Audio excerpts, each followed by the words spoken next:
This is the voice of freedom. We are not one voice. We are many. We are your voice. But we can only be effective if you use your voice. Your voice. This is the voice of freedom. We will not hide from the truth. We will ask the hard questions until we are sure we have the truth. Welcome to the voice of freedom, where your voice will never be silenced.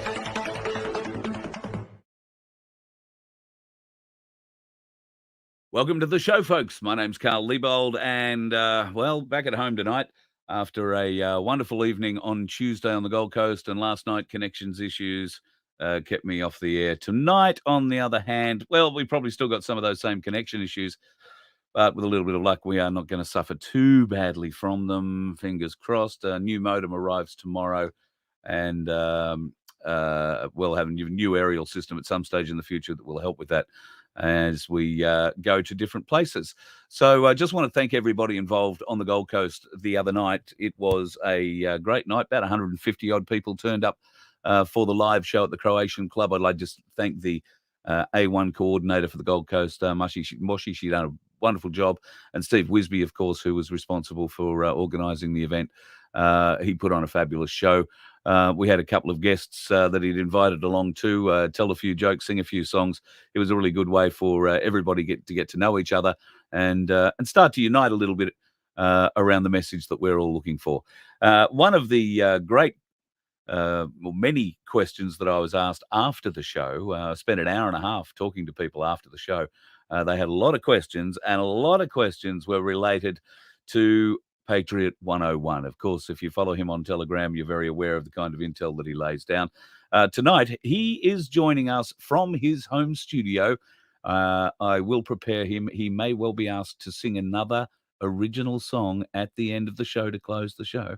Let's just make him aware of that. Would you please put your hands together for Red Pill Glen and our very special guest with him this evening, the inimitable Mr. Sean Ambrose, who folks who have followed the Aussie Cossack will be very familiar with. G'day, gentlemen. Thank you for joining us on the Voice of Freedom tonight. How are things down in the southern part of the country where it's a little bit chillier this evening? Yeah, thanks for having us, Carl. Firstly, it's cold down here too. It's not too bad tonight. The wind's sort of eased off, so it's been more rain than anything here, mate. That's the problem. Good evening, that seems Carl. to be, yeah. It's good to see you again. Yeah, you too, buddy. I'm looking forward to catching up with you. There's a plan to come down to Sydney, I hope soon, and we'll be able to catch up. Sean, of course, was one of my guests on TNT Radio a couple of times. He was out representing at the Russian embassy alongside the Aussie Cossack for a period of time, and of course. He was also involved in my very last radio interview on TNT Radio.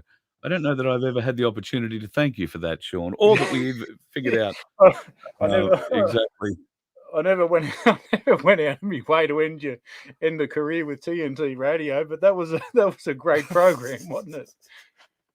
I mean, we certainly hit a lot of it was pretty we hit a lot of targets that night. Yep. So many, it was pretty hard to identify which one blew me up in the end. But anyway, it is what it is. And we did, like you say, get over a few targets that night. There is a lot of things going on, gentlemen, in the world. Now, I am having a few dropout issues when you guys start talking and moving around and all that kind of thing. So I'm going to ask you a question, and I guess, Glenn, you can probably just kick off. If I drop out, it's only because I'm going to go and reconnect to a different device and see if I can get a better signal out of that, and I will come back in very shortly. So don't go and get too upset if I disappear, if that's the case. So there is some... now it's you guys looking to be dropping out. So you've given me a whole heap of images tonight that we're going to talk about, but I think we should probably kick off with this one initially, if you don't mind. We may have had this one up a couple of weeks ago. I like to put it up occasionally. Yeah. There's been a lot of questions about Q recently raised again because there have been some new Q drops that have come out, and I believe even more recently some more news from Q. I don't know how over that you are, Glenn. Yeah, yep. There's definitely. Well, we do actually know. Well, Ricardo himself has also said that Q is a real movement, and from far as I know, we have Q within Australia at the moment doing a cleanup here. So this is why we're seeing so many earthquakes. When you look at the earthquake geoscience map, and you can click on these earthquakes. Some of them are 4Ks deep. Some of them are like 10. There's a lot of 10K deep ones still. There's even a 1K deep one. So yeah, it's definitely something that it stands out if you ask me. So yeah, we sort of lost you there, Carl. So I hope you're still listening. But if you guys are still listening out there, I would say there's a lot of aircraft activity going on over Australia at the moment as well. Military aircraft activity. Some of that was the Bush Masters, where they were sending them away to be blown up. War trophies. Yeah, that's right. That's absolutely ridiculous. I wouldn't mind one of them myself. But anyway, yeah. So I can really see a lot of things moving. Whether or not a lot of people are seeing them, if you look close enough, do a little bit of study, you'll see that things are starting to move in this country at the moment. So we're just going to click up here again. So we lost you for a moment then, Carl. Well, I'm hoping now that I'm connected to the phone, we might have a bit more luck. I don't know why. I know there's a modem out there sitting, don't get me started. It's just been the most shit last couple of weeks with this, and I'm just so over it. But anyway, it is what it is. God gave me the presence to have patience, and now he's teaching me how to use them. So Amen. We all have lessons in this life to learn, and patience is one of mine, I'm afraid. So yeah. I have a mate who always used to say, you do the best you can with limited resources, and I thought, well, that's a great attitude for just about every job, but what if you're an air traffic controller? You do the best you can with limited flight space. That's correct. Absolutely. I agree. So Yeah, I'm just having a bit of a look here and in through the comments. I see there was somebody saying there was an earthquake 10 k's off the Mornington Peninsula. Yes. That would put it somewhere down in towards Strait. Hardly surprising, that one, I would have thought, gentlemen. Mm-hmm. Just off Sydney too. Did you get the one off Sydney? There was one at 2.3 magnitude, 4 k's deep off the coast of Sydney. So that sort of gives a little bit of an indication that that's not an earthquake. One would think anyway. There you go. You guys dropped out a bit. I don't know whether... Oh, God, that's not the way to keep the face of the iPhone working. I've actually got... That's the weirdest thing. I've got more bars on the phone than I do on the house modem. Anyway, Carl hasn't dropped out. All good. All right, well, we'll keep going on. The boys seem to be talking or frozen at the moment. Now, somebody said they did feel a series of blasts underneath them, woke them up, counted 5. 5? I was nearly expecting a fart joke. Yep. There's been a lot of reports from Canberra too, and we were down in Canberra. A lot of people have said that they've heard non-stop rumbling under the ground going on down there. So a little bit of Canberra indigestion going on below the ground there. So I would say there's a bit of a cleanup. Yeah, a bit of a cleanup happening down there, I would say too, like from those reports. So I'd like to shout out to the people that went to Canberra the other day in them freezing conditions. It was noble of you to come down there and stand with everybody at the Governor General's and then to continue to Parliament House. That was great effort, guys. Great effort. Very cold, not the nicest place on earth, but it was nice to see you come down and stand with us that day. Thank you. I am just having a absolute hard time getting anything out of you. Yeah, I don't know what your connection is like, boys, but I'm I'm having a real hard time understanding anything when you start talking. He's just we dropped just out. lost you. If you guys are still listening out there, we've lost Carl. The old ghost in the machines at its tricks again. How frustrating! You know, my internet's been playing up as well, but Has it's it? not the phone. It's No. always the Yep. the broadband or whatever they call it. It's the same here. Yep. Always. All I get is the red light on the modem. If you guys are still listening out there, if anyone has the same problem with their internet, can you send a comment to this link so we can hear what you have going on at your house? Because we seem to be getting really slow internet now, and it's been for a while, hasn't it, Sean? Yeah, it has. And even the phones seem to be very slow at the moment. Yeah, they are. I keep getting messages on my phone about additional data every day. Additional data, and I think, how am I using 10 gig of data in a day? I can't be. My broadband at home, it doesn't work. It's always the red lights on. Yeah, it's really it's just really bizarre.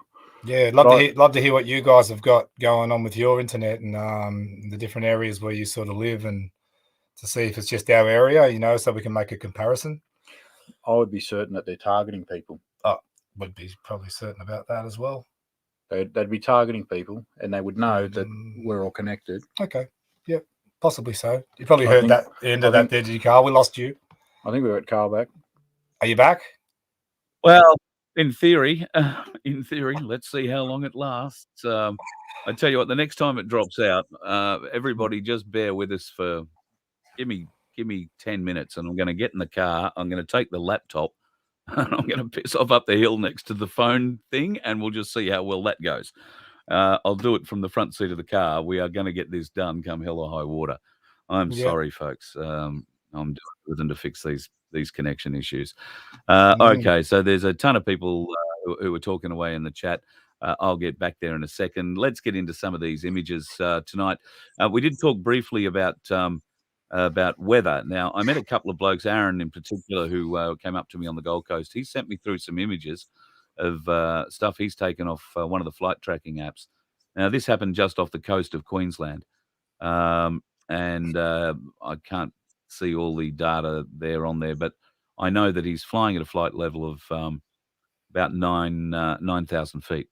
So it looks like mapping to me, or is that seed stitching? You know, are they doing that sort of seeding or stitching in preparation of a weather event, so to speak? Well, Carl, do you remember the program, the segment that we did on the 8th of March? We actually had that night when we were doing the segment, we actually had one of those massive downpours.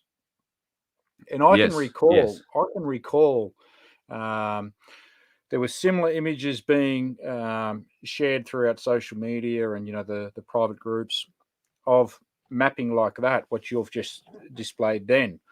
So I would assume that that's part of the aerial seeding program that they're doing. But I could be wrong. That aircraft is a small Cessna, twin-engine Cessna, and it is predominantly based out of Townsville. Now, it came down recently. There are other images that the boys showed me on the night that show it running mapping, if you like. Because I've flown a bit of drone stuff and I've learned how to do mapping with drones, I know how they do that stitching kind of mapping together. So they fly at a certain height and fly back and forth across it. So that looks like it could be a large-scale mapping event. But when we were talking earlier today, Glenn, you suggested there could be a sonar or some sort of device on there. They do have sonars that can tell them whether or not there's a hollow section in the ground. That's even at certain depths down, you know, like which tests the solidity of the area, you know, to see whether that's hollow inside, you know, to find other tunnels and dams or whatever there might be laying below that, you know what I mean? So could possibly be that sort of a radar system, you know, like it would be stealth in a little Cessna, you wouldn't suspect it, except for watching the flight path. I guess it's a dead giveaway. Could be the government looking for all the dead bodies or the dead deep staters that we've buried. I'm joking. With the amount of great white sharks we have running off the coast, why would we bother burying them? Why don't we just send them? I knew I got an excavation business for a reason. There was an interesting question asked the other night on the Gold Coast. Oh, sorry. There was an interesting question asked the other night on the Gold Coast, and that is, where is Australia's Gitmo, or where will our prison be for those people that are found guilty and get to stay? Well, and Ricardo couldn't answer that question. Well, I've always thought Woomera. I've always thought Woomera would be a good place for them. Yeah, middle of nowhere. I thought Christmas Island. They want to shove people on there and just leave them there forever. Well, Maralinga would be good. Christmas Island encouraged a lot of sharks around there. We build a new detention centre out at Maralinga. Well, you'd have they'll glow in the dark. They'll be easy enough to spot. Yep.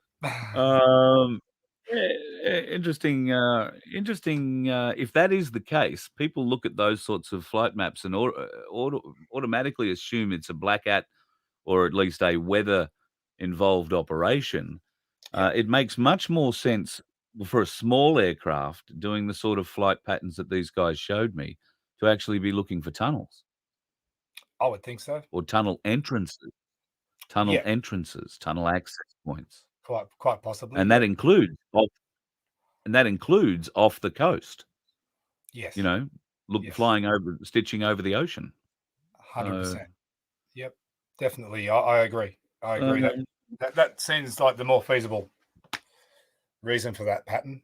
There's a lot of cloud seeding going on that we've seen. We see it down this area a lot. Yep. Just before this big rain, there was the biggest cloud seeding trails I've ever seen in my life over Wollongong area. That was so wide. I got a lot of. Massive. I'd like to say g'day to Don and thank him. He sent me a heap of images. He lives down that way. Thanks very much, mate, for everything. And those images, quite startling. Well, I've had some sent to me from out Western Queensland as well. Not as heavy as what happened down your way, but certainly played an influential role in what came across Queensland in the last 4 or 5 days.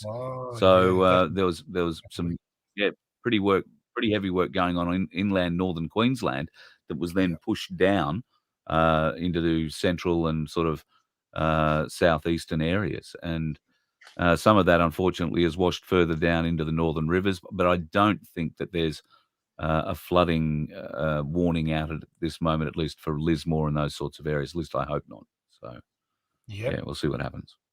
Yeah, well, it really gave us a hammer in here, didn't it, Sean? It was like, it was definitely haven't seen that much rain in that short amount of time in my life, I don't think. It's pretty. I think there's still more to come. There's still more to come. I think there is more to come. I don't think there's much more by way of dams or tunnels here in Australia that haven't been cleaned out yet. And there is a lot of weird stuff happening. I don't know whether or not you guys follow the Sun. Robert Deutsch has been putting up some interesting stuff recently about emissions from the Sun, certain wavelight or light frequencies. Some of it in very concentrated beams that are aimed at us, others that have been altered in some way to remove certain pixels or certain things from the image. And given where these things have been removed from, it sort of leads you to think that it might have been a spaceship. I suppose that's what they want you to believe, though, if somebody's putting up these fake images. And I'm not saying that they are fake. I'm not calling Robert Deutsch into any kind of disrepute here. In fact, I'd love Robert to actually email me back, mate. Let's have a chat. We got this close, and for whatever reason, it all sort of fell apart. So I'm hoping we can actually put that back together because I get a lot of requests for him to come on here and explain to Australians what's going on. We'd love to have him. So, of course, weather only affects us if you're living down here on the ground and you're affected by all things, including gravity. Yes. What if we didn't have to be affected by gravity? Like what Yeah, about that's if right. there was anti-gravity? Exactly. But that didn't exist, did it, Carl? Well, apparently not, but that image dates back to the 50s, if memory serves. I'd pretty much call that anti-gravity, wouldn't you? It doesn't look like it's actually being sucked to the ground there. So that would be called anti-gravity by my terms. And there's probably other photos there as well, isn't there? We've lost him again. Are you there, Carl? Oh no, he's there. Yeah. I just pulled my camera out of the thing to try and save the data. Working so hard just to see if that saved up. So people are going to say, well, hang on a minute, it's plugged in. How do you know that's not anti-gravity? There's a wire hanging off the back of it. I think I've actually seen video footage of this. That's actually a tether, not That's like a correct. power plug. Is that right? Correct. That's a tether to stop the thing going out of control. Because that's a test flight. So you don't know what it's going to do. Yeah. So if this was 1950s, then von Braun, was it von Braun? Von Braun. He would have had involvement with this.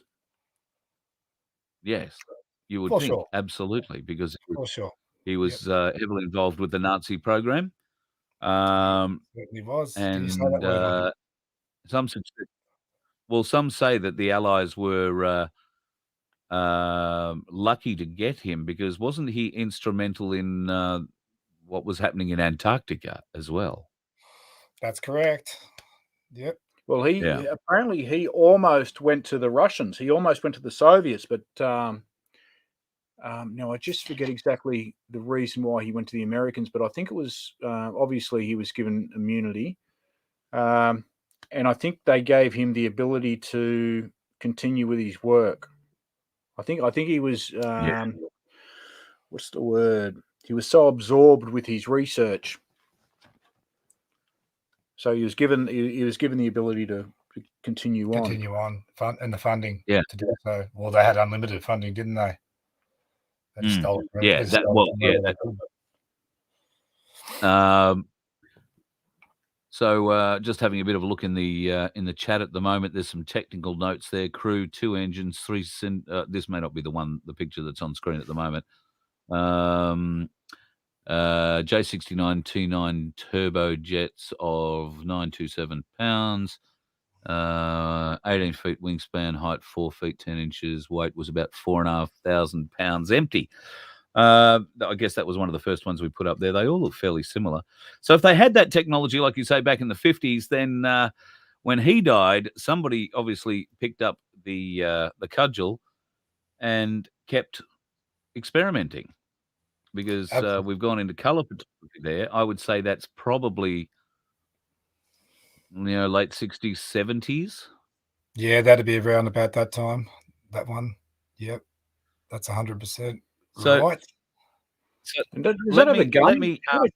Is that some type of gun that's on off the bow? Would you call it the yellow thing? Yeah, is that a yellow thing? Yeah. I think that's just something in the background.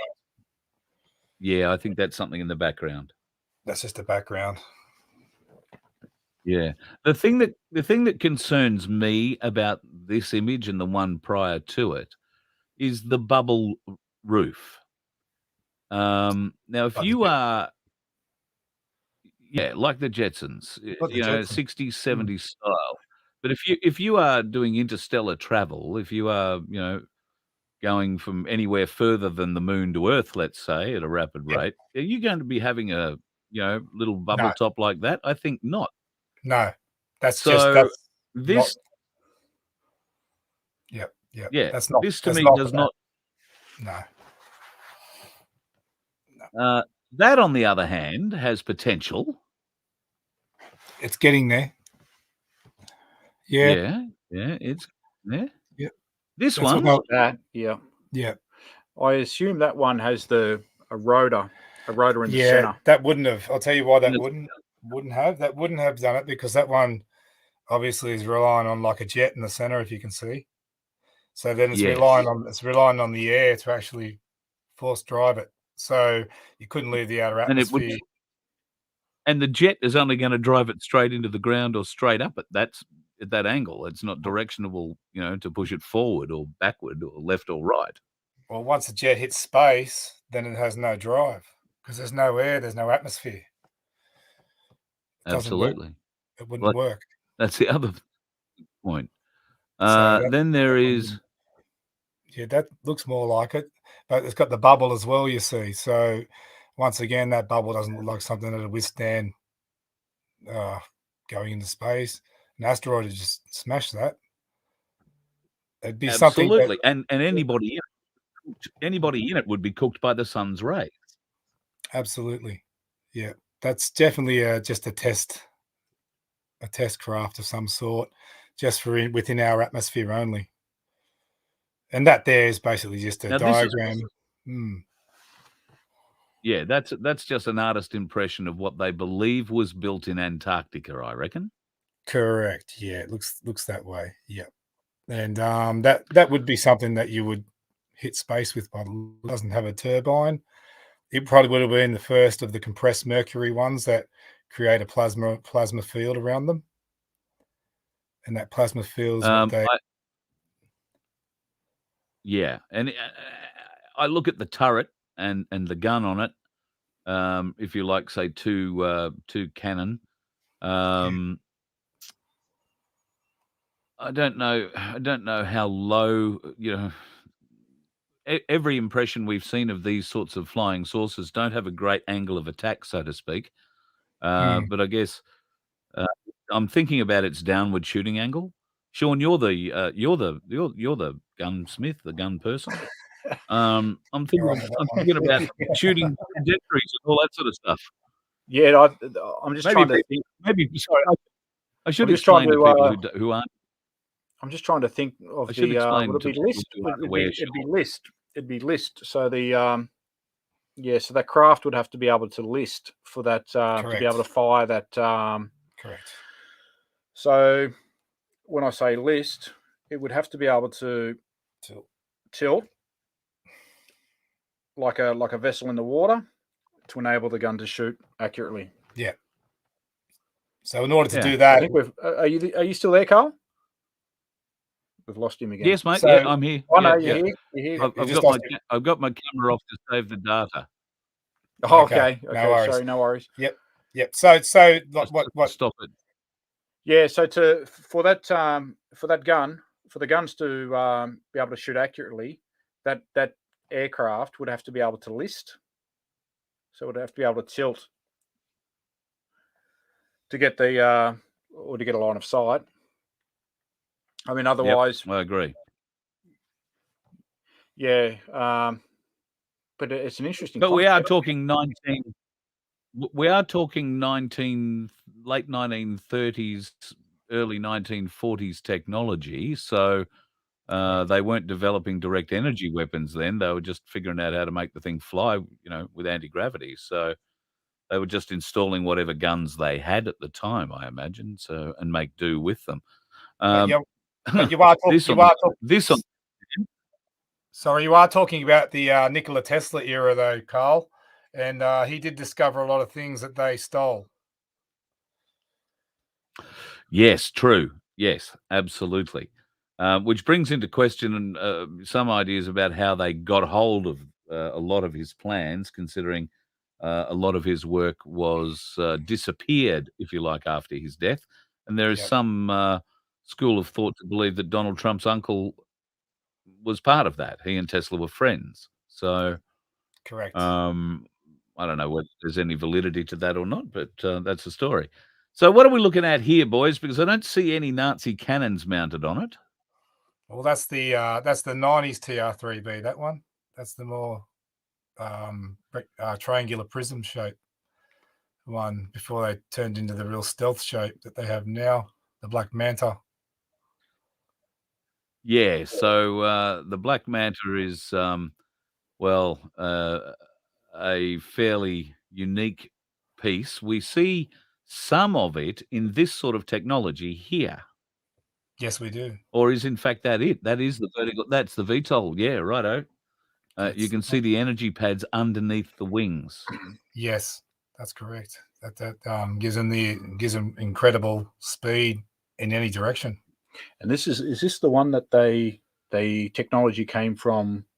Was it Greys? Was that from the Greys? Yeah. Yep, the Greys technology. Are we going in too deep with mentioning the Greys here, or? I don't know. We'll wait and see what we're left on broadcasting tomorrow, or folks, I might actually remove. We've gone live tonight and put it up on Project Matilda. Glen and I might get a knock on the door later tonight with the Men in Black, and they go, look at the light.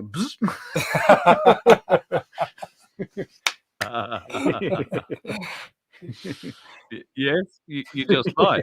But if they knock on your door, Sean, I'll let you know. If they knock on your door, I'm sure you're well prepared.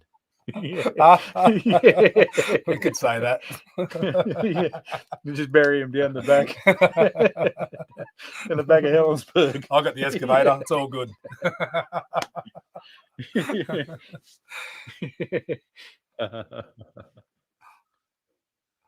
I'm just having a bit of a read through the comments there. So this is the latest generation, the Manta. That's the one. Look at it. It's crazy, isn't it? It's supposed to be very fast. They're supposed to hit from the South Pole to the North Pole in 15 minutes. And it looks like a broadhead, doesn't it? It looks like a hunting arrow. Yeah. So if you imagine 15 minutes from the... that's exactly what it looks like. It does. That was by design, which is, it's incredible, isn't it? What a piece of machinery.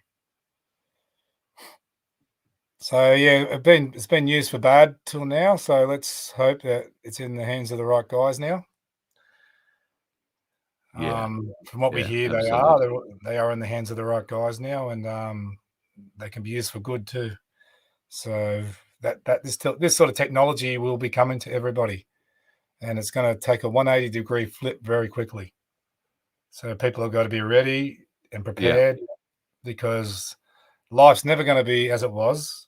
It was never free, but people are about to see what freedom is, and they're about to know what true freedom is. And that's never been on this planet for thousands of years, you could say. It's always been the ruling elite, the kings, that everyone that's tried to crush people into the corner and own them and control them. And that's been always on this planet for a long, long time. And now it's time for the people to take control of what's rightfully theirs, and not to be ruled by all these elite, these people who have all this money, think they own us, because they don't. They can have all this technology and they don't share it. They keep it, they hide it. They have technology to heal people. They have all the cures to all these diseases, but no, they need to sell the pharmaceutical. So they suppress all these cures and all these things, and all these kids are dying in hospitals with cancers and lots of other things that are happening to people in the world that can be fixed, but they won't let that happen.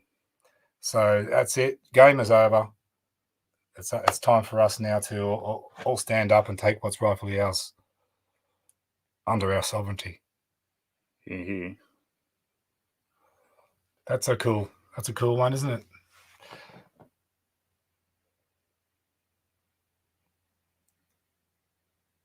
I was talking to someone today who saw one of these.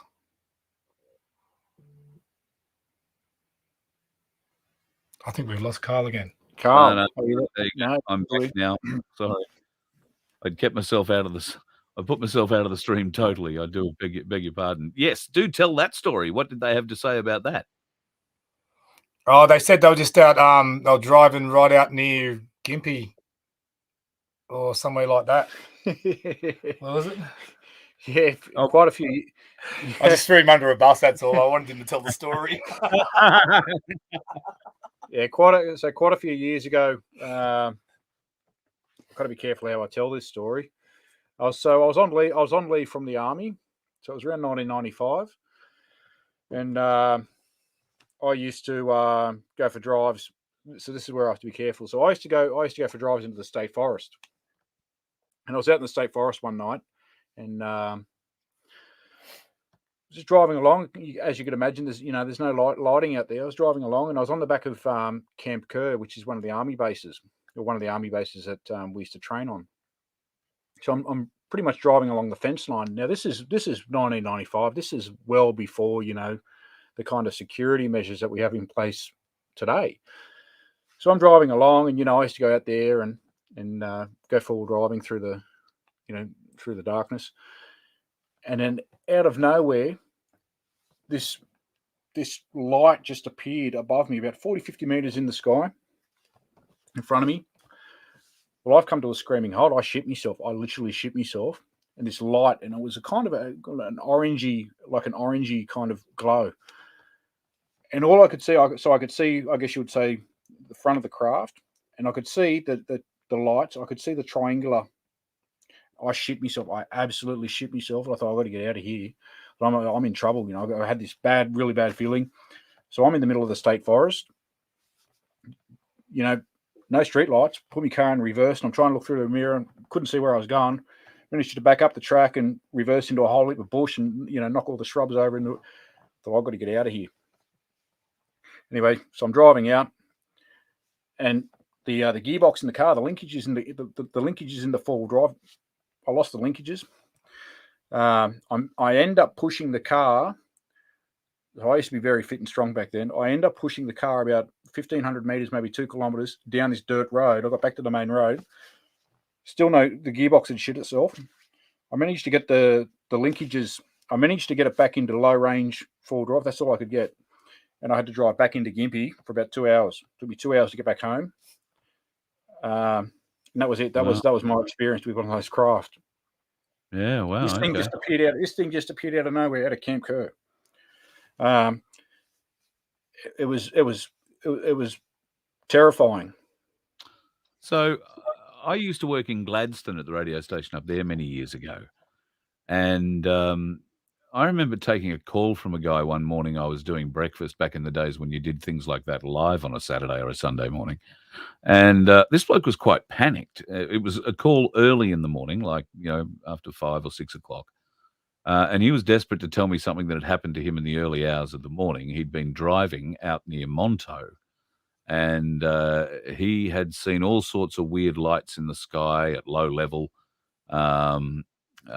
Lights flicking on, flicking off, beams going over the ground and then snapping off again and then appearing again in a different place. And he was driving down the road sort of in the general direction of all this, and then had the absolute shit scared out of them when there was this huge noise and the ground shook and vibrated, and they didn't know what the hell had happened. By the time they pulled their head up from underneath the dashboard, there was nothing left to see but some flickering lights off in the distance towards where they were driving. But the car had been rocked sideways. Wow. And they were sure that they had had a UFO experience, and they kept driving. This guy and his wife were quite freaked out, but they were kind of determined to try and get to town. And all the time they're getting closer and closer to these lights that are popping on and off in both sides of the road and up in hills and all, because they're driving along this ridge line. And then next thing, their car is pushed down on the ground almost to full suspension depth. And then there is this horrendous noise as the car is sort of bouncing as recovering. They couldn't figure it out. They were scared shitless. They pulled over. The wife apparently was hysterical and carrying on like a pork chop, as one could reasonably expect to be. I'm not having to go there.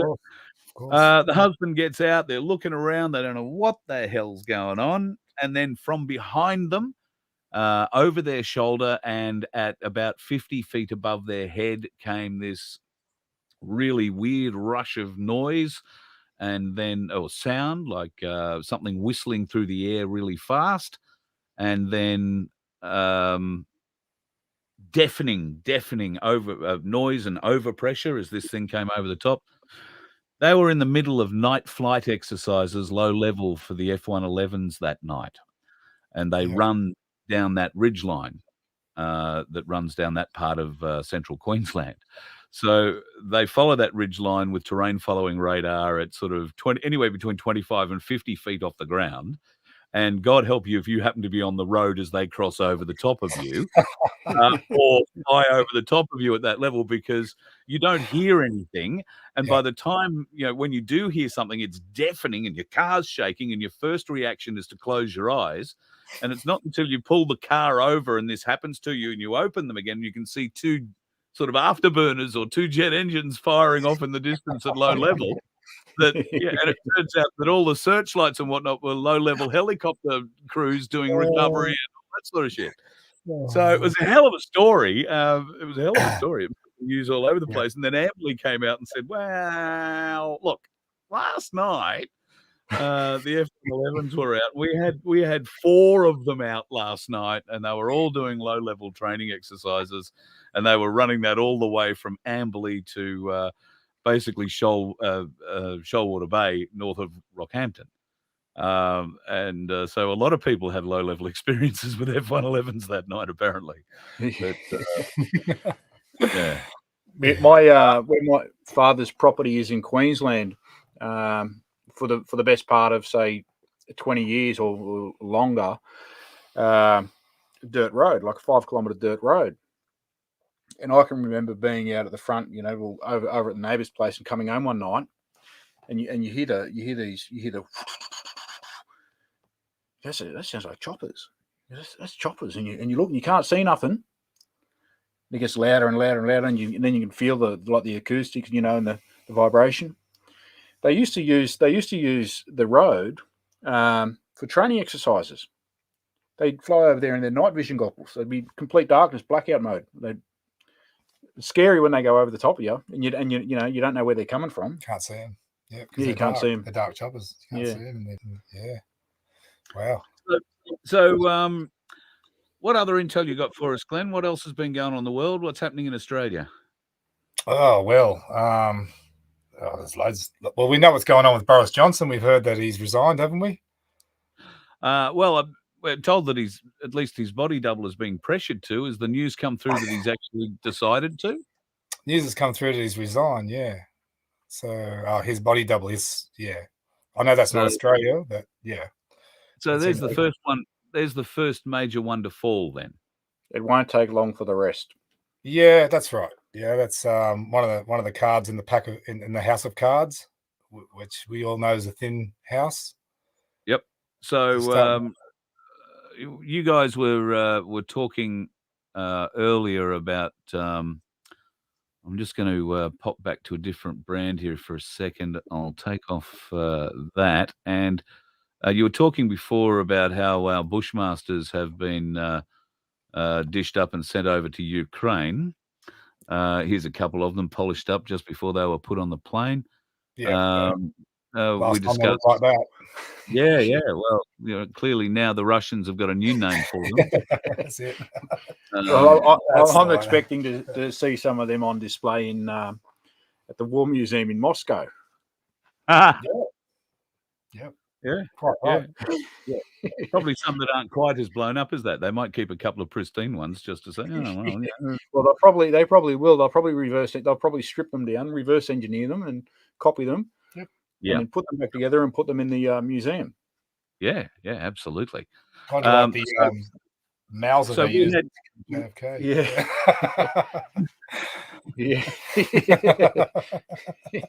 So we had this wonderful human being. Which one? Albo Sleeves or the other one? Love you long time, Albo. He managed to go over and see the khaki-clad leader of the universe, who I think is still wearing the same T-shirt and jeans and possibly the same sneakers as the day he was installed.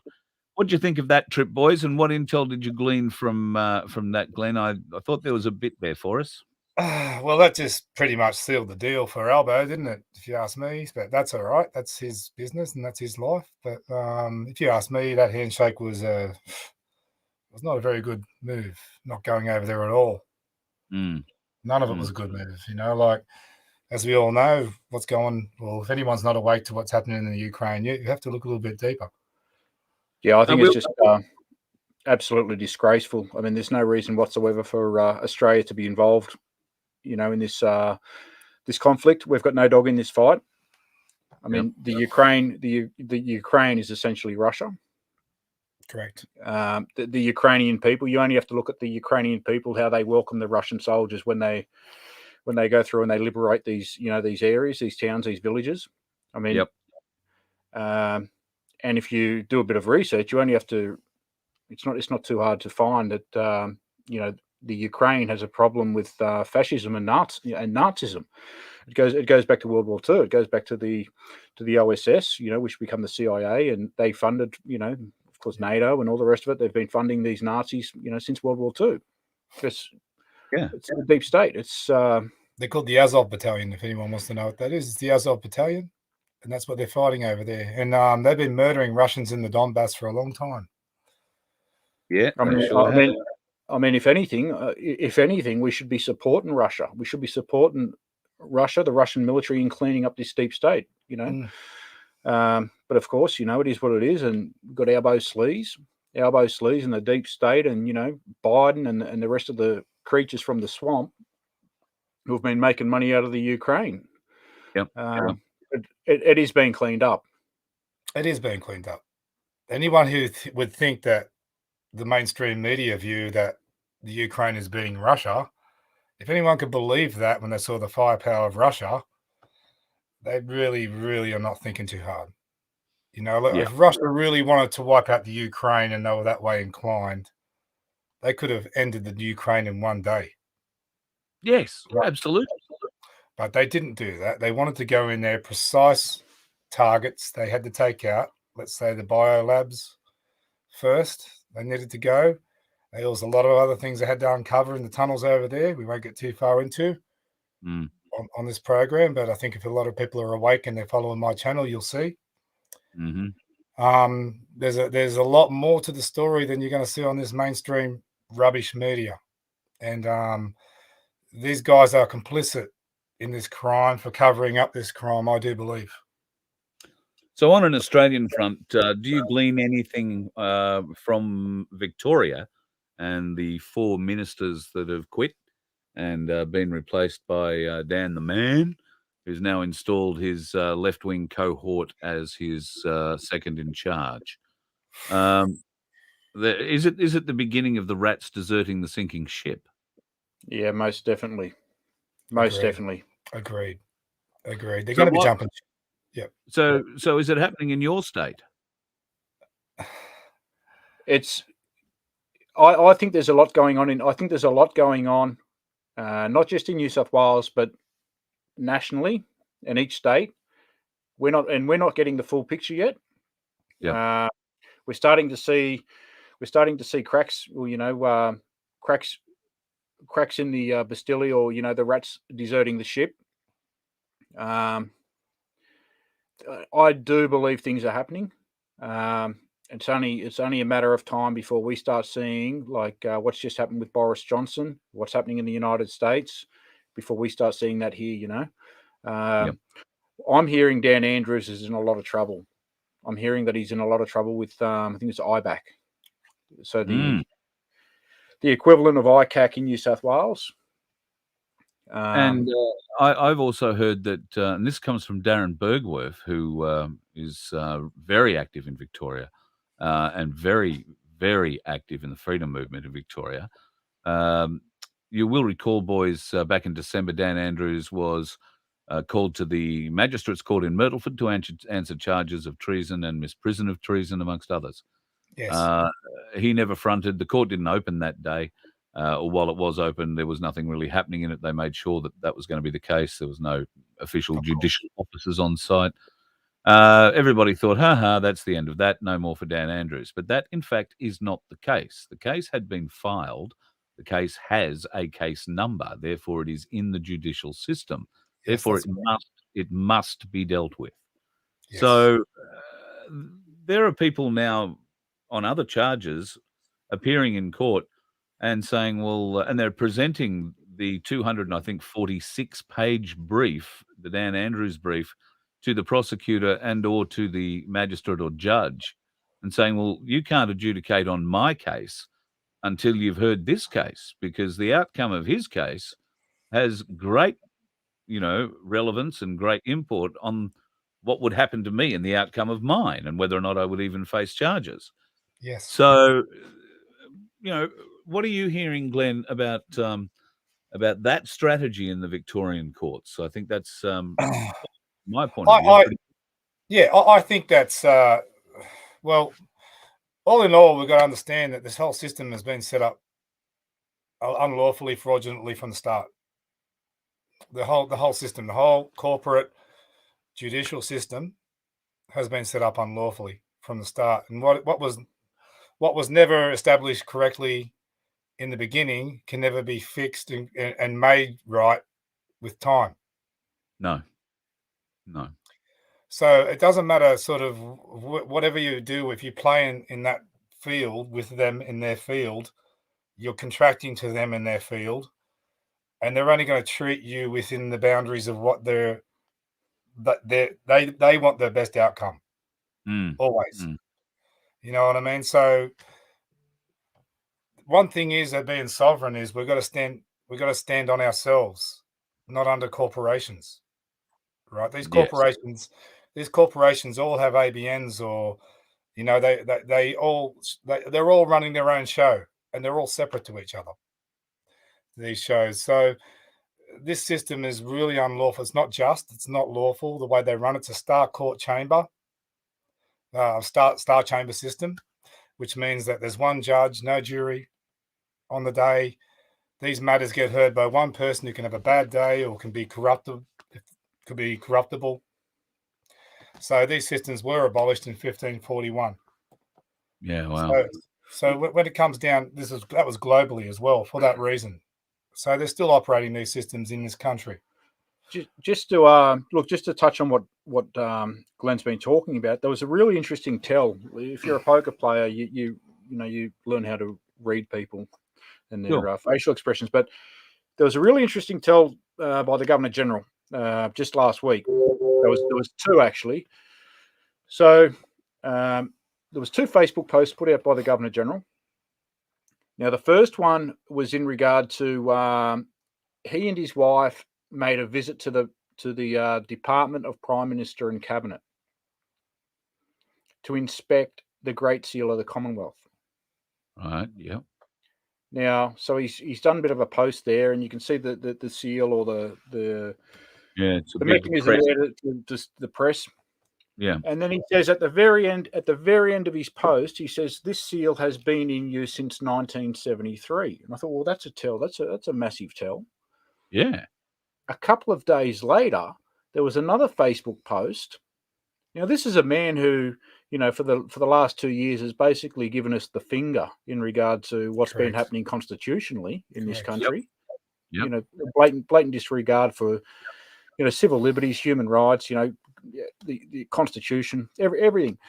Now, the second post that he put out that was quite interesting was that the head of the AEC had visited him to hand over, the election results and the writs. And I thought, this is absolutely bizarre. Why would he, of all people, who has treated us with disdain and contempt, why would he all of a sudden put these posts out on Facebook? My view is that he's in a bit of trouble, and behind the scenes he's trying to make good. Yeah. Or behind the scenes he knows that, he's in trouble, but he's trying to correct, I guess, or improve his standing with the people.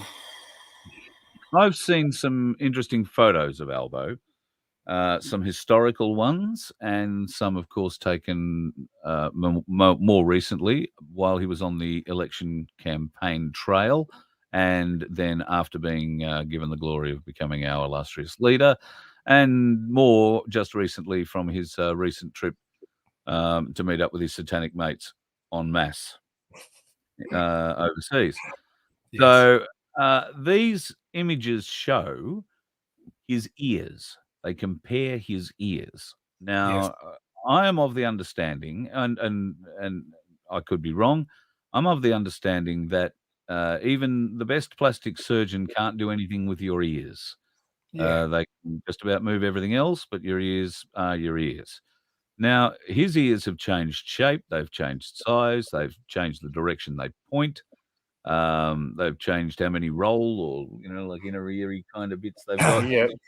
And the shape of those. I mean, unless somebody was standing behind him prior to being elected and smacking him daily in the back of the ear, or he's been, sticking his head in a rugby scrum and he's got cauliflower. Something's not right. Yeah. Well, I agree. Remember, he disappeared. He got new teeth, and he still can't speak right.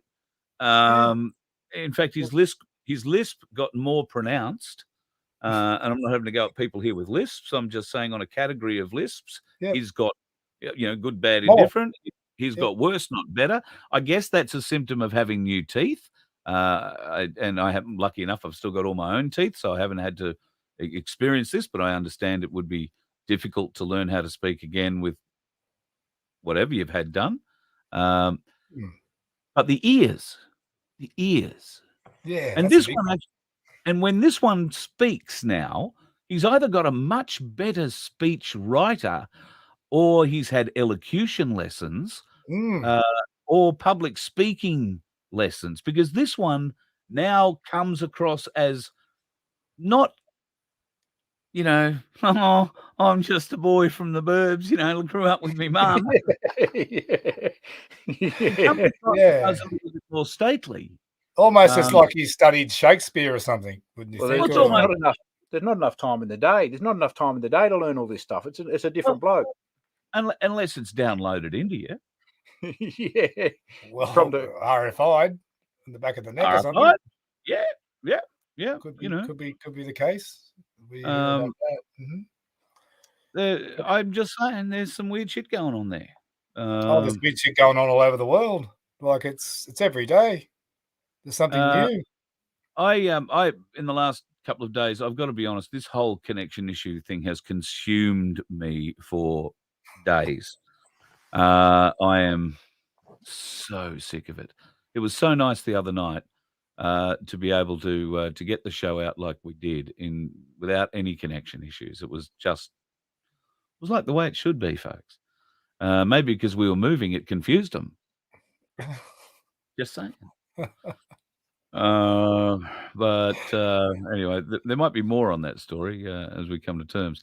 So, all right, boys, we've prattled on for an hour. Is there much else that we were going to cover? We were going to cover JFK, and we haven't said a bloody word. Well, we can do that on the next show if you like. The JFK. I don't know. I reckon on the next show we're going to wind up introducing his son back to the world. So, tell us a bit. All right. Well, let Sean lead, because we have a document that I've shared to my channel, and I said it's a how many 31 pages. It is the ballistics report. Yeah. So some years ago now, I was, I guess like most people who are intrigued by conspiracies. I was doing a bit of research in regard to JFK, and of course, I've grown up with JFK. My father was a great, loved JFK. So I've always had that fascination and that intrigue with what happened to JFK.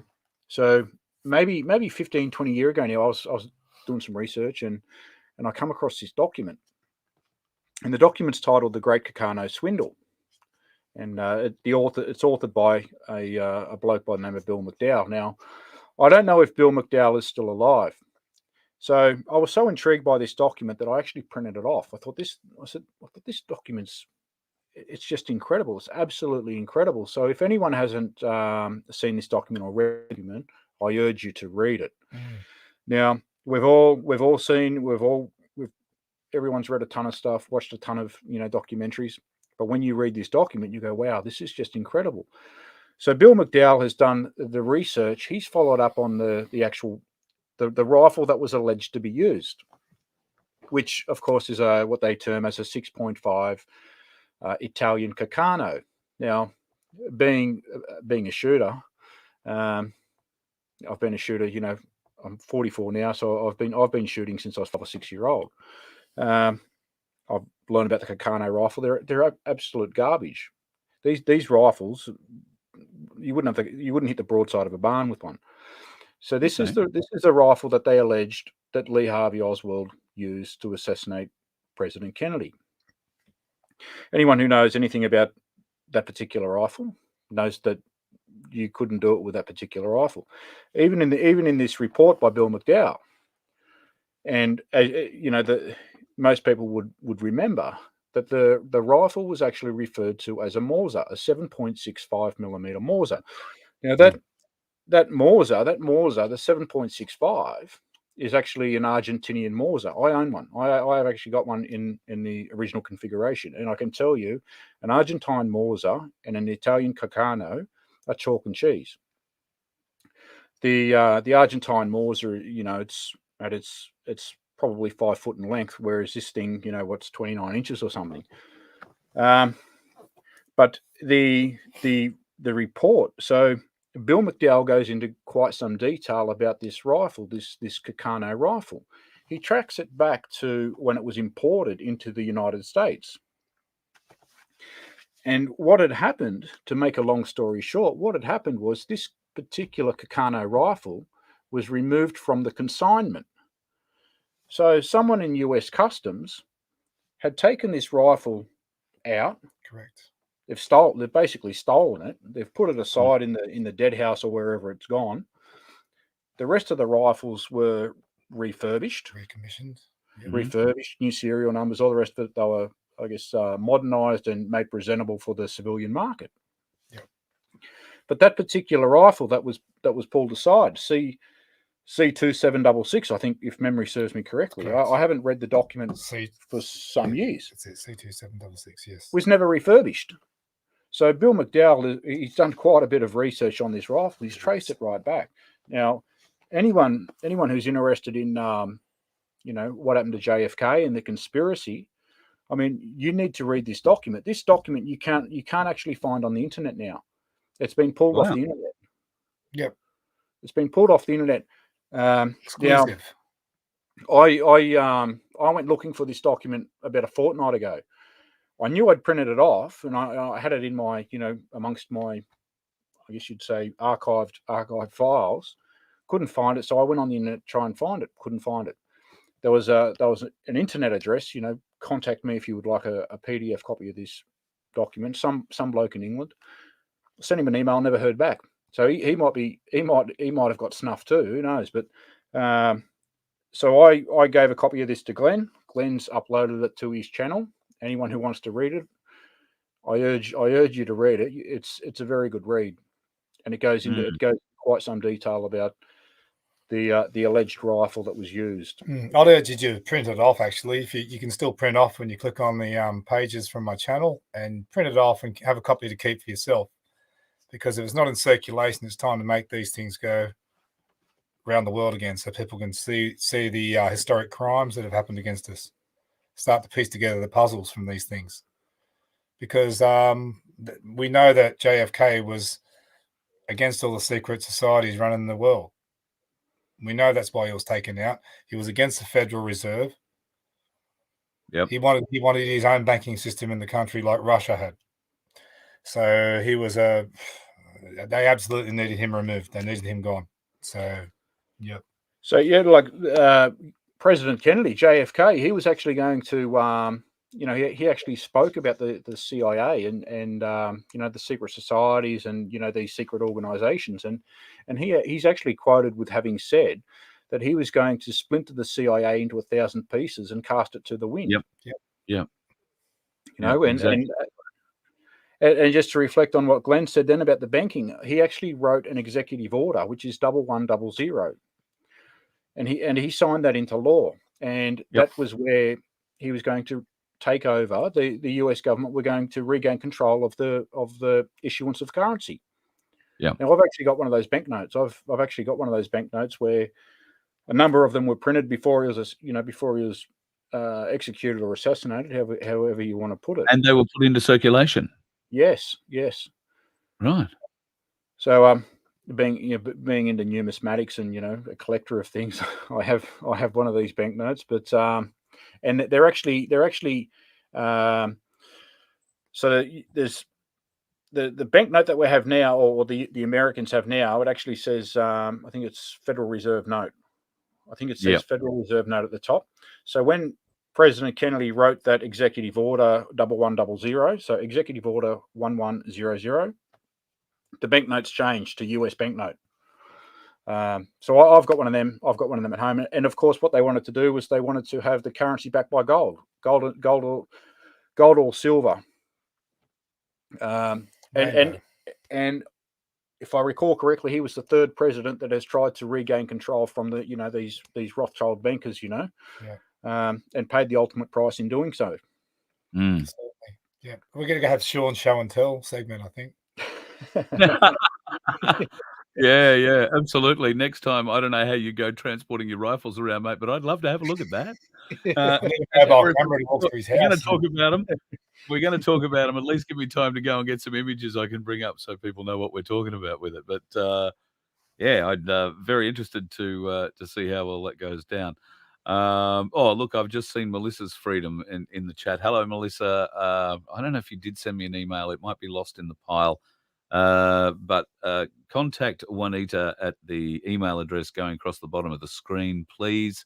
She's waiting to talk to you about the common law thing next week. She's got a venue in Bundaberg, and looking forward to meeting up with you and your common law crew. Fitz will be there to have a bit of a chat before we do the show with Ricardo at 7:30 next Tuesday night in Bundaberg. And folks, if you want to come to that, if you're in that region, Juanita Watkins is the lady to speak to. She's the A1 coordinator for the area up there, and her email address is scrolling across the bottom of the screen. Now, July's all full up, boys, but I'm looking for trips down south in August. I don't know. What about we do one live from the studio at some stage down your place, or maybe we can find a venue that'll put us up, and we might get a few locals from your end of the world to come and join us for a night. Yep. Yeah, sounds good. Sounds good. I've got a load of studios I can use. I've got a lot of friends with studios. So we've got big studios and little studios and all sizes.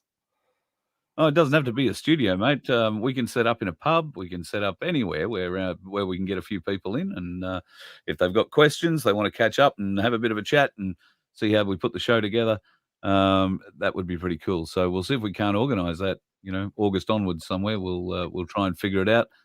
If people are down that way, I'd like to come down, maybe do a week. I could do Monday night somewhere and do a common law thing with Fitz, and Tuesday night I could do Ricardo somewhere else, and you guys on a Wednesday night, and we can turn up Thursday and maybe do a night with Guru down on the boat in Wollongong. Could be a bit of fun, and then maybe head to Canberra on a Friday night and see what we do there, just to wrap things up. So maybe we can organise that for a week sometime in August or September. I think that or sometime when it's warmer. Sounds good. Sounds really good. Take that from a Queenslander.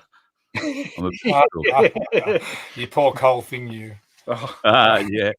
Don't forget to bring the ginger beer, Bundaberg ginger beer. Absolutely wonderful if you like ginger beer. I'd probably go across the road to the rum factory myself, but depends.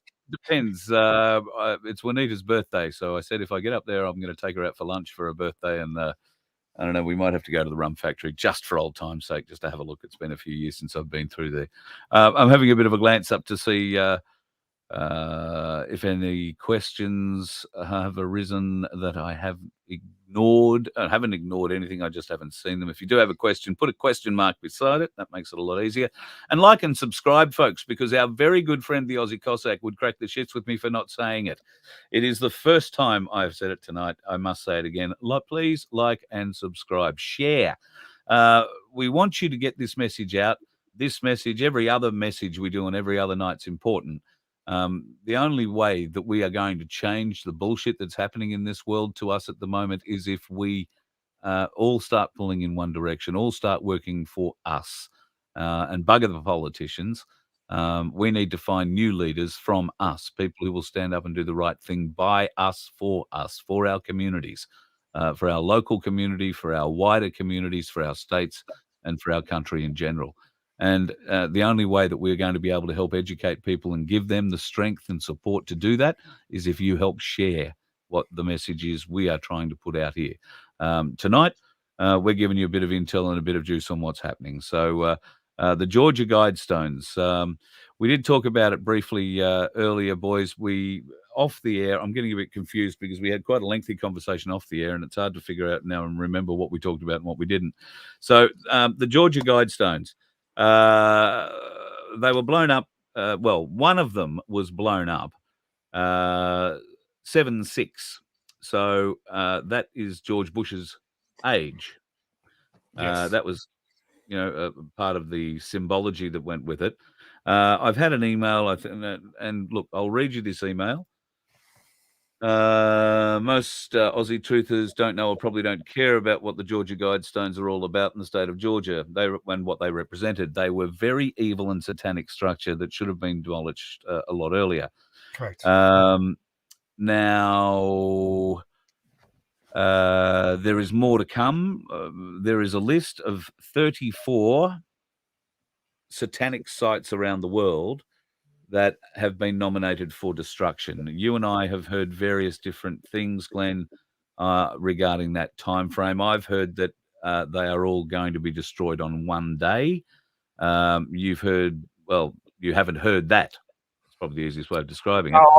Well, I have heard that. I have heard yeah? that story. Yep, I have heard that story, but I'd find that really hard to believe. Number one, it's very hard to make sure that everyone's safe around those buildings before they did it all in one go. Yep. Right? Because there's different time frames around the world. Yep. Sometimes nighttime here, it's peak hour there. You know what I mean? So to happen all at once. Project management. Yeah, I'm just thinking on a project management. Think of it this way. How many? Yeah. Project management. You're right. If I was going to blow up satanic buildings like that, project management job. Like that. Yeah. That's right. But what if all you had to do was reintroduce lockdowns?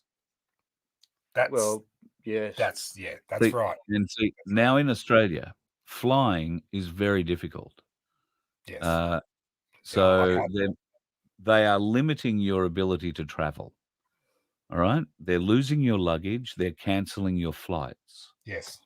They're disincentivizing people to travel.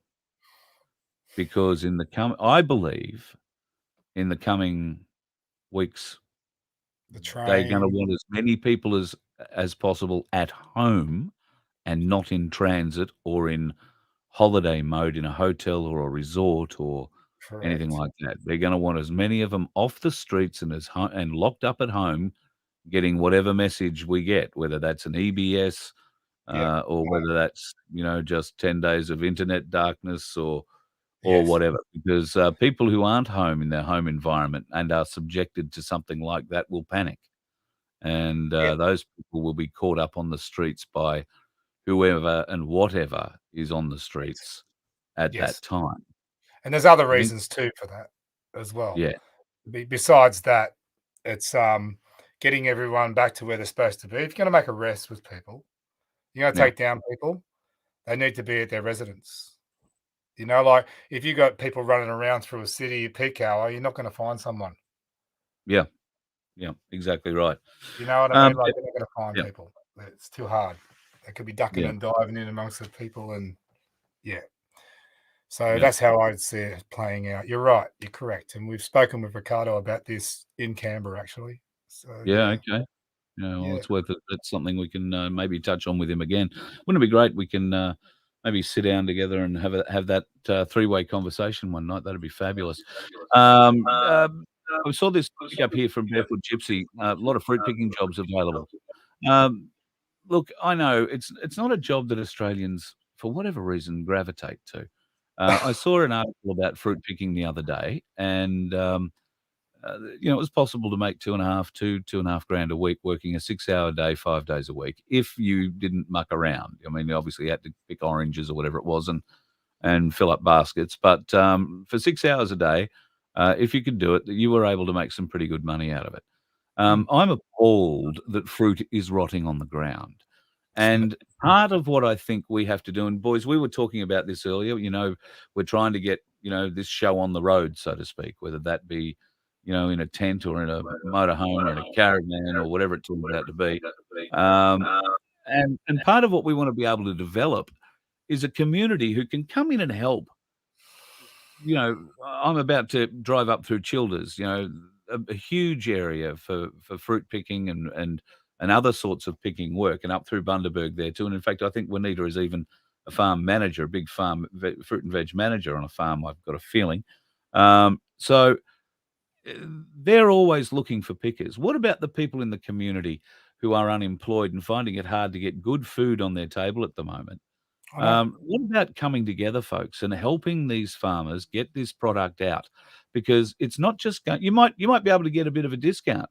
All of a sudden you don't have to go to Coles and spend exorbitant amounts of money because you're getting it direct from the bloke who's farming it, and you're helping him by being able to pack a few bags every day or a few boxes and get a few crates out so that he can get the food to the rest of us that need it. Do your bit for this movement. And this is what I hope we can engender. And Phil, Glen, rather Phil, we were talking about Red Pill Phil. We were thinking about renaming him earlier. And Glen, this is something we need to bring to bear. We need, you've grown the Canberra community. Why can't we get the community from the Wide Bay region, which I'm about to visit, to come together on one day? Let's see how many people we can get to turn up to a farm, an orchard, whatever needs doing that day, and let's just go to work and clean out the orchard for him. And I don't mean take it home. I mean, let's just pack it and get it done and shipped off. And that way, our prices aren't going to go through the roof. We might pick up some cheap product to feed our families with along the way. It may even develop a paddock to plate sort of business for the region, which is the kind of thing I'm really interested in trying to develop. And I know Rebecca Lloyd, who I've spoken to up here with Free Business Australia, is very keen on developing just such a thing as well.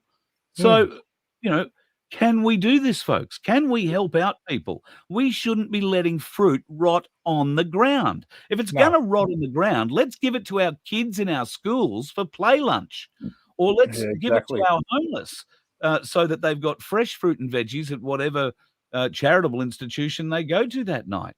I totally agree with you, Carl. But the only problem I could really see with that is because of their system.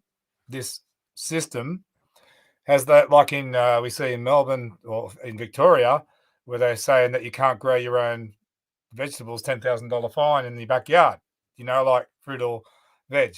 See, this is the whole thing where we come back into that legalese side of things, which is not law, and it's not it's fictional law, if you ask me, and I'll just call it out for what it is.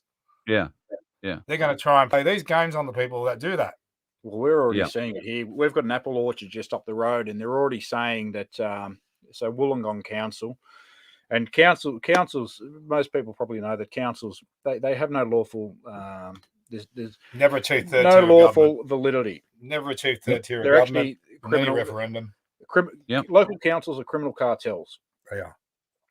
So the local criminal cartel down here in Wollongong, they've actually put the heavies on the local apple orchard. They're saying that, new laws are being introduced, and you won't be able to allow people onto your property to pick fruit, and they won't be able to sell their product to the community.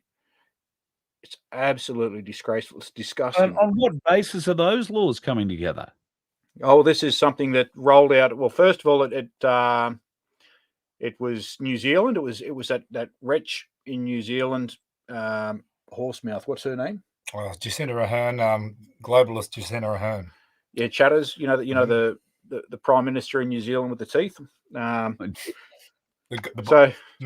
Oh, I was going to say Dick. That's a whole other story. It's Jack. Anyway, Jack said, it's going to, in future, it's going to be a privilege to grow your own fruit and veggies in New Zealand. And a lot of us, a lot of us knew years ago where these globalists were heading, what their agenda was. But of course, if you said anything, you're a tinfoil hat wearing conspiracy theorist. It's all coming to fruition now. So then, of course, it was New Zealand, and this is all through the World Economic Forum. The United Nations, they're all part of it. Klaus Schwab, Soros, a lot of them. But it also goes to the Immunisation Health Register, which is through the World Health Organization. So in around 2017, the Australian government introduced a I don't know if you'd call it a policy. You can Google it though. The document will come up. Australia's National Action Plan for Health Security. And so in this, it's not just about immunisations; it's also about food, the production of food.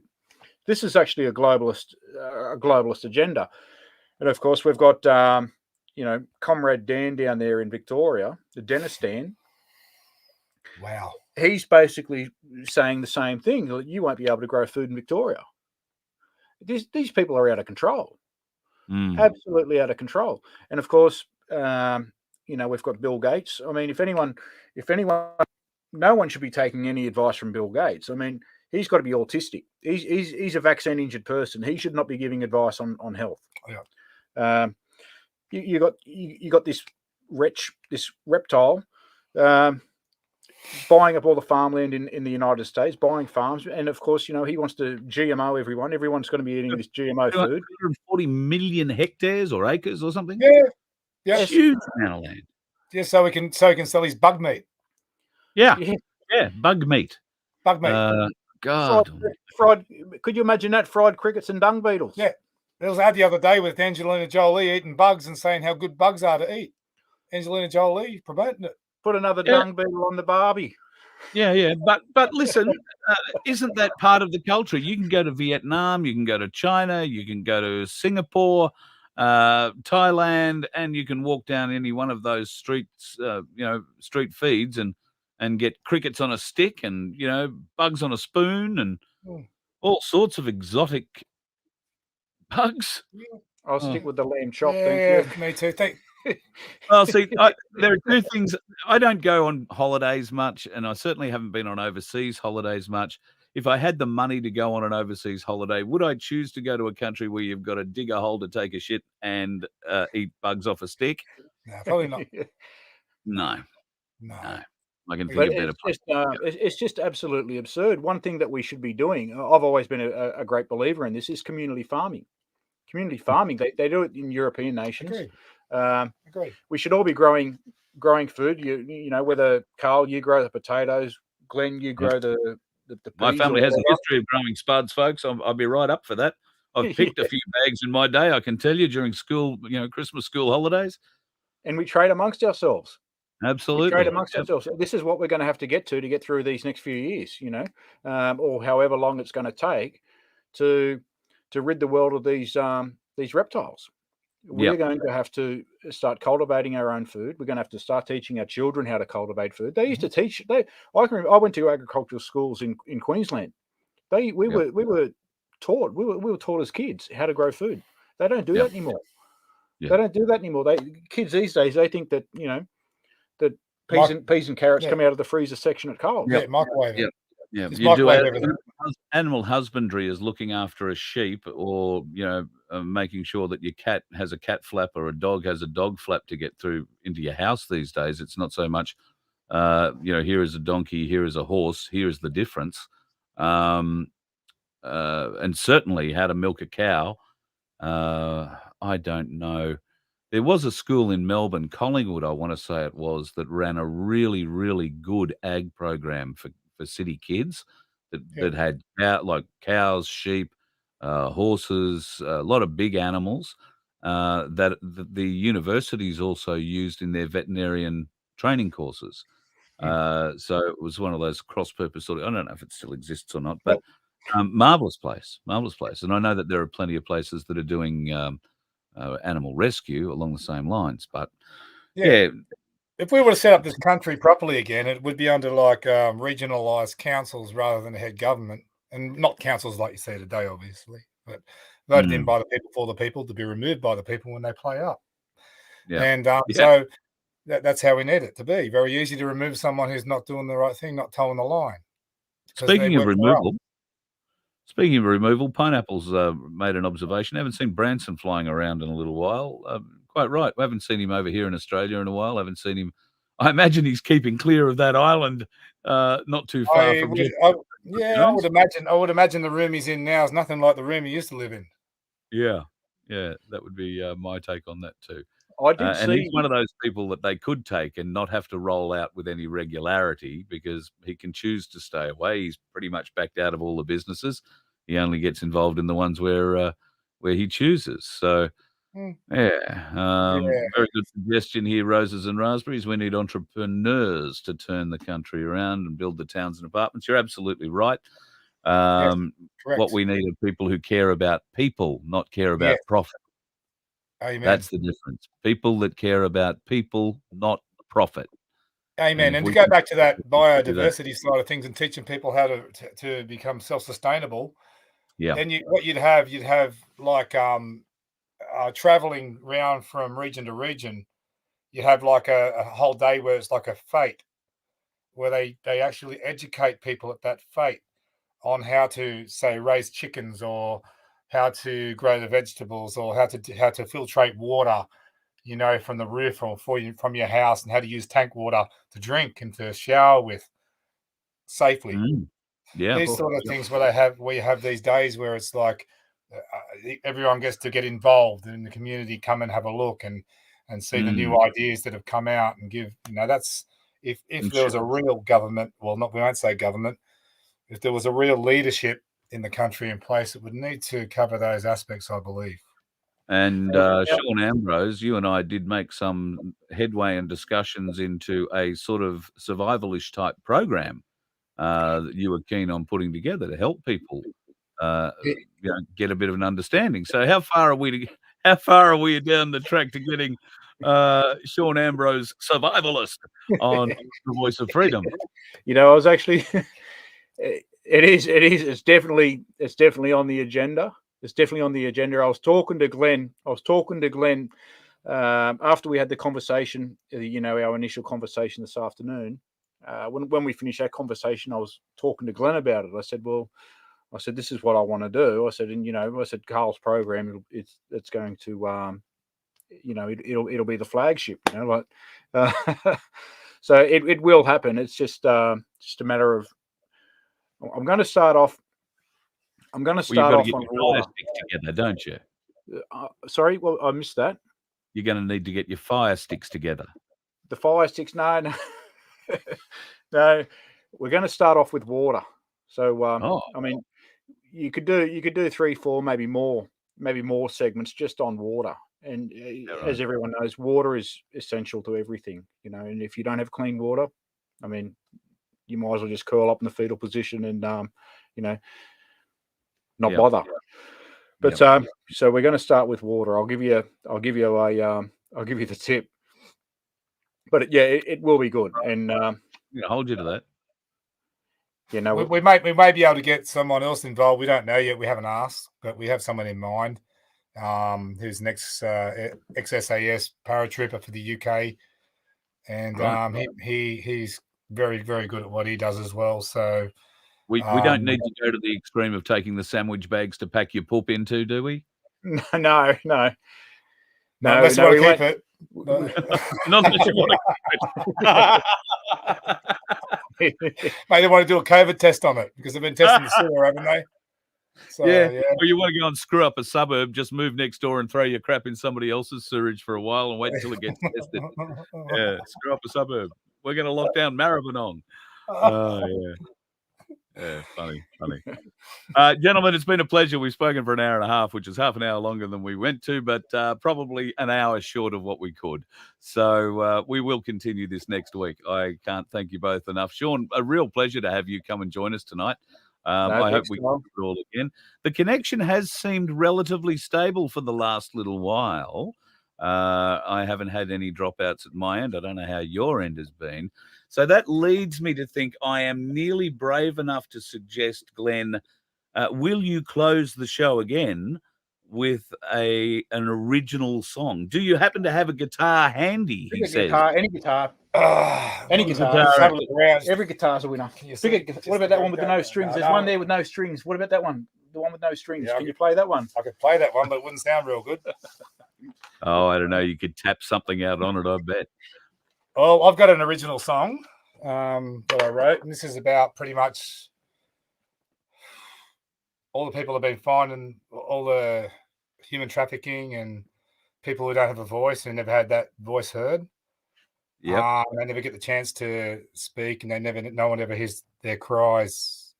So this is about what they have to go through. So I thought I'd better write something. Just give me a moment. Nice about that. Yep. I can't reach it. What are you after? that's all right. What are you after? The gaffer tape. Right. Well, you can't sing. I was going to say, you're going to do We didn't know it was going to be a comedy show, did we? Hey? We'll get there. That's all right. That's Saturday night, isn't it? It's sit-down comedy, not stand-up. Yeah, All right. beautiful. All right. Well, I'll back myself out of this and give you the stage. Ladies and gentlemen, to close the show tonight. And look, if you want to get a hold of me, folks, I've put that up in the chat. I saw somebody asking how. Just email me, voiceoffreedomhq@gmail.com. A little bit of news on a website, folks. Maybe tonight, but certainly in the next 48 hours, there will be a voiceoffreedomhq.com website come to life. Never know what you're going to see there, but we certainly won't be banning ourselves. You can be bloody sure of that. So there'll be a bit of exciting news on that in the next few days. We are hoping. Anyway, without further ado, and thank you very much, Sean Ambrose, for joining us tonight.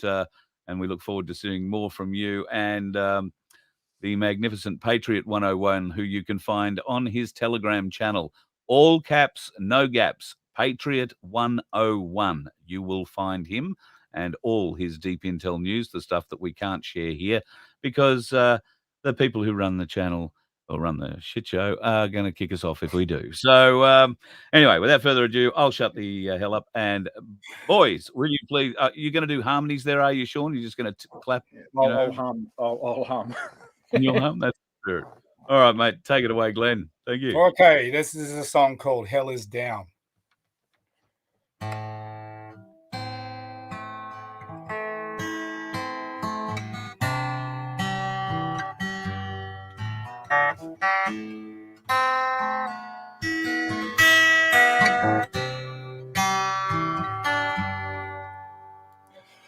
Oh, they found,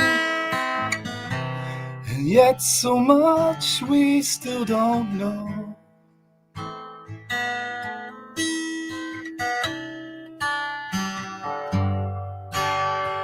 Hell is down when you've seen what lies below.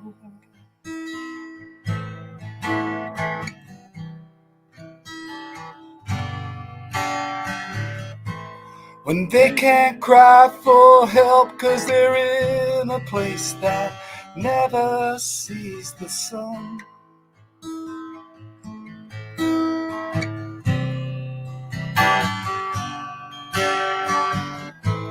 We need to be the voice of the ones who have been crying for so long.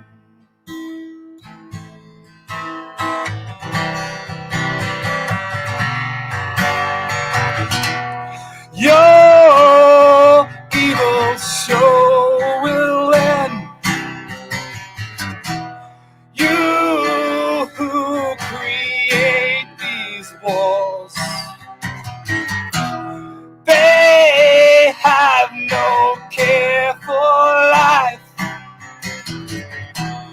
We're not their slaves no more.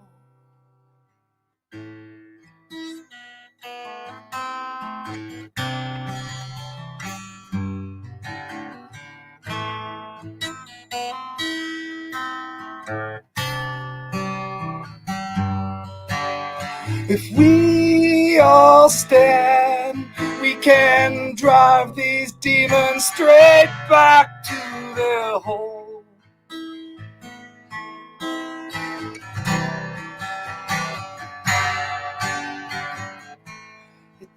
the prophecies, and they know that in the end that they will lose.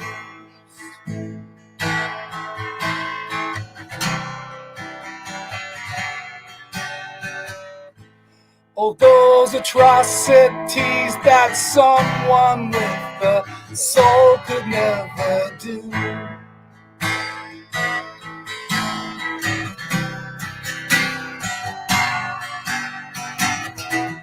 Your evil sure will end. You who create these wars,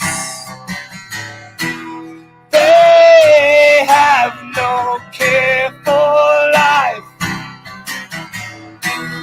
We're not the slaves no more.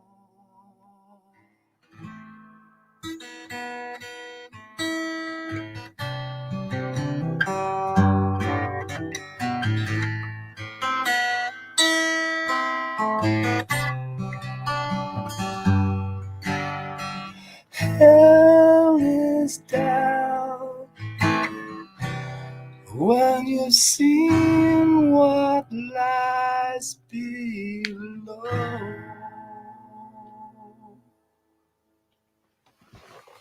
Thank you.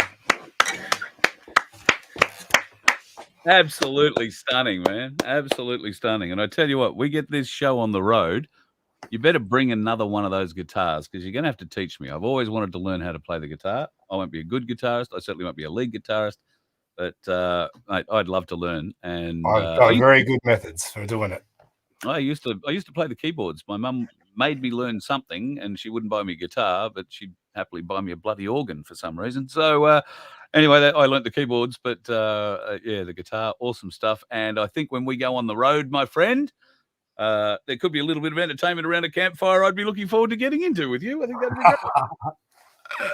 It's coming. It sure is, folks. Yeah. So feel free if you want to donate and try and help us. There is a help me PayPal page you can go and check out. PayPal. Look out for Voice of Freedom, and you can donate there if you feel the urge. We are trying to get on the road and come to as many places as possible, as many nights a week as possible. So if that can be your town, contact me at voiceoffreedomhq@gmail.com and keep an eye out. In the next 24, 48 hours or so, voiceoffreedomhq.com will go live. And looking forward to that. Before we go anywhere, the best thing we can do to sign off with, I think, at this juncture would be to mention our dear friend, Simeon Boykov, who was sentenced last week, boys. Now, Sean, I know you're very close to this and you've spoken to Mrs. Cossack. We still want to keep the postcard campaign going, but they are now demanding that anybody who sends a postcard puts a name and a address, return address, on the postcard. Notice I said a name and a address. That's right. That's correct. Yep. We all heard that. Yeah, doesn't have to be yours. Just saying. All right. So, He loves. I've been told he loves getting mail, and he gets quite a lot of mail, and he really enjoys reading it too. So, everyone out there, keep sending the mail. We love you, Simeon. We're with you, mate, all the way. You're a brave man, and you're of our own heart, and we're with you all the way, my friend. Absolutely, 100%. So that's the address, folks. You will have to add a name and a sending address, and with a bit of luck, he will get that. And if not, we'll at least have them taking out shitloads of rubbish every day. All addressed to Simeon Boykov. We might have to run a camera over Long Bay's rubbish and see what they're throwing out. There'll be bloody tons of it. I guess the other thing we should mention too, Mrs. Cossack, who is normally very shy and doesn't come out on the camera, released a video on Telegram yesterday, and I think on the Aussie Cossack channel, which she's now got back up. That video is astounding. That is support coming from Russia, coming from Ukraine, coming from all over the ex-Soviet Union for Simeon, and it's very powerful viewing, even if you're just reading the subtitles, isn't it? Don't you think, guys? great. It's Perfect. absolute. It's just It's amazing. It's almost lost for words. Almost lost for words when you see how much support Simeon has, but how many people he's touched. More importantly, how many people he's touched and influenced. I mean, he is such an amazing person. He's so kind-hearted. You know what he's like? He's like a big teddy bear. Yeah.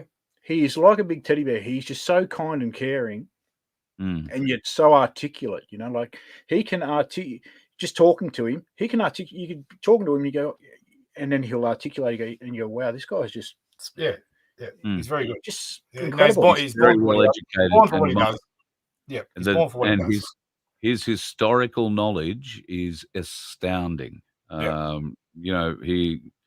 I don't know where he went to school. I know part of it was in Sydney. I know part of it was in Moscow. But his historical knowledge is astounding. In fact, he was the one who found the Russian soldier that Sean, you helped celebrate the life of last Anzac Day at North Head. So Private Shivan, who was a Russian immigrant, came to Australia, signed up, and went out with the AIF and was at Gallipoli and the Western Front as a corpsman, and received medals of valor, and was mentioned in dispatches. Managed to survive 4 years of hell until he got bullied by a bunch of fellas who were suffering from PTSD and shell shock, as it was known in those days themselves. Got bullied all the way home back on the boat, and hung himself the day they arrived back in Sydney. Was buried at North Head, officially the last Australian killed in World War One. That's the case, isn't it, Sean? Yeah, that's absolutely correct. I mean, when you read Peter Shervin's story, it's absolutely amazing. It's a tragic story. It's an absolutely tragic story. Like you could imagine being a medic and a stretcher bearer. I mean, you're going over the top, not with a rifle, not with grenades. You're going over the top with a stretcher and a couple of men. And you're going out to the front to bring back bits and pieces of men. Patch them up and whatever else. So he went through that not only in Gallipoli, but also on the Western Front. And then, of course, coming home. And he was accused of being, he was accused of being a Bolshevik spy and all kinds of things. And they got back to Quarantine Head, and he's obviously thought, well, if this is what I'm enduring on the ship, like what's it going to be like when I get off the ship? Back into civilian world. So an absolutely tragic and devastating story, but I think it's for what Simeon did to be able to somehow research this bloke, find this bloke, that he'd been this Peter Shervin. He's an Anzac hero. This guy, he was awarded, I think it was the military medal. He's an Anzac hero. He's the last Australian casualty of World War One. And I think it's absolutely disgraceful that the Australian, and of course the Australian government would have known all about this bloke. They would have known who he was. They would have known where he was buried.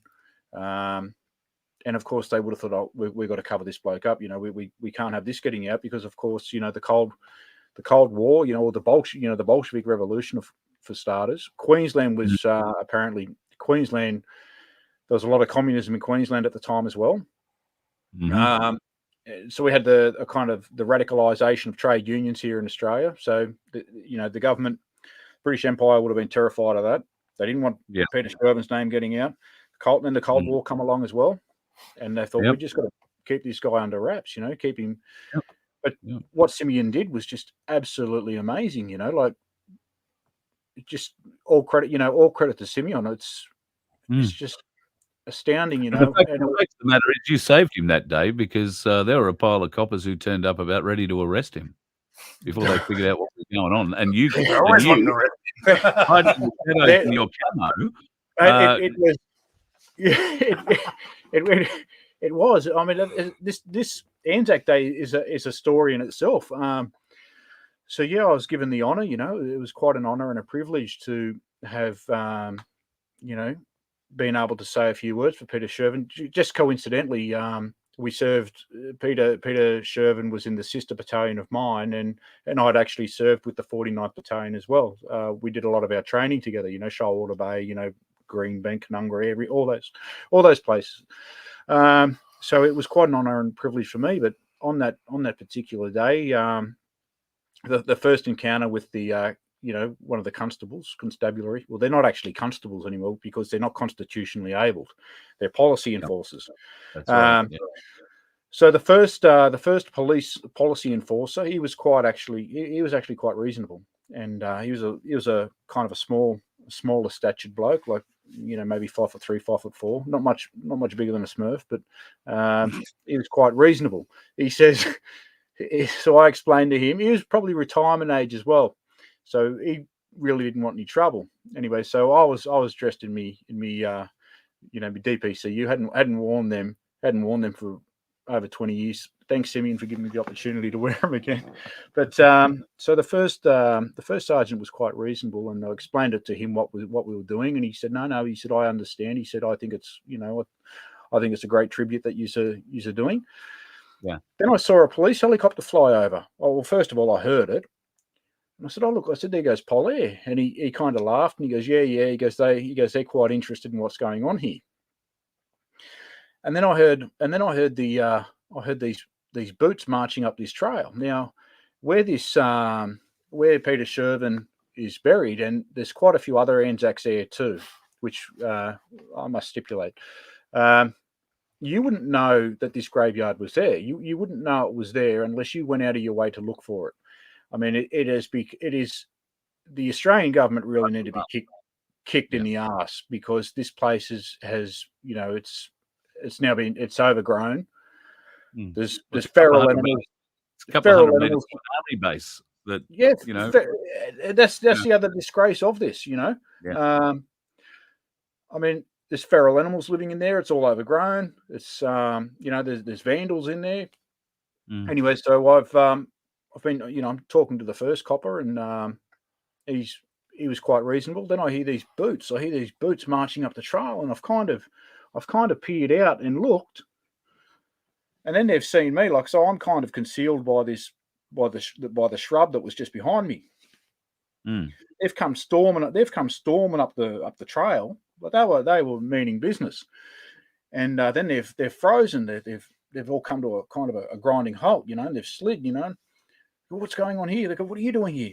I said, well, what are you doing here? And they said, oh, we've heard there's a disturbance. I said, does it look like there's a disturbance? They said, oh, are you expecting trouble? And I'm holding the red ensign as well. So I'm in OSCAM DPCU, and I've got the red ensign there as well. I said, well, who are you? What are you doing? And I said, I'm Sean Ambrose. I said, I've been asked to say a few words today. I said, it's Anzac Day. And of course, they're looking at me up and down, and the commanding officer, or the I don't know what they call him. I guess you call him a commanding officer. Does a bench seat. So he's gone and he scampered off to the bench, and he sat down. He sat his fat ass down, and he sent the young, probably straight out of Goulburn, sent the young kid over to me, and he's a big, strapping young bloke, and he's looking me up and down. He says, "What's going on? Who are you?" And I introduced myself, and I shook his hand and shook the others, and I was very reasonable and polite.